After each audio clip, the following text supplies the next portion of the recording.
In today's video, I'm going to teach you how to create custom properties in HubSpot. This process will help you tailor your HubSpot CRM to fit the specific needs of your business by allowing you to create unique data fields that suit your team's workflow. So let's dive right in. First, let's talk about how you can access the properties settings within your HubSpot account.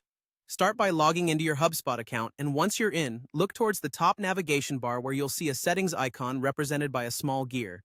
Click on the icon, and this will take you into the settings area of HubSpot. From here, you'll want to look to the left sidebar and find the section labeled CRM. Within this section, you'll select Properties.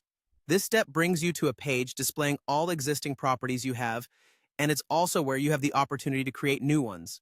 Now that we've accessed the Properties section, it's time to choose the type of object for which you want to create a new property. You'll see a drop-down menu here. This menu lets you select from object types such as contact, company, or deal. The selection you make here specifies where your new property will be stored within HubSpot and which part of your CRM will benefit from this customization. With the object type chosen, we can move forward to creating the property itself. You'll want to click on the Create Property button that's apparent on your screen. Doing this opens up a panel where you can define the key details about the property. The object type we selected earlier will automatically be shown here. You'll also have the opportunity to organize your property into groups. Think of these groups like folders. Common choices would be contact information or company details, but you can always create a new group that suits your needs. Now, make sure to give your new property a label, which serves as a clear and descriptive name visible in HubSpot. Alongside this, there's an internal name, which HubSpot uses for technical purposes. Remember, once the internal name is set, it cannot be changed. Add a brief description too, detailing what this property is for. This helps if you're sharing this task with other team members. When you're ready, click Next to keep the process moving.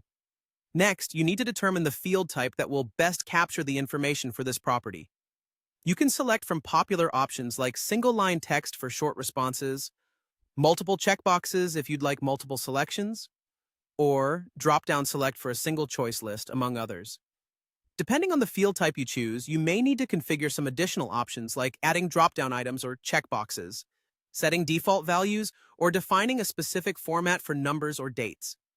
If you want your property to be included in forms, you can choose to make it available on HubSpot Forms by toggling the In Forms option. This step is optional, but can be useful if you plan on gathering this data through forms.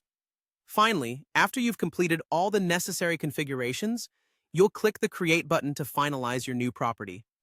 You'll find this custom property living within the object type and group you designated, ready to be used to better track and manage your business data exactly how you need it. And there you have it. You've successfully created a custom property in HubSpot to enhance your CRM experience.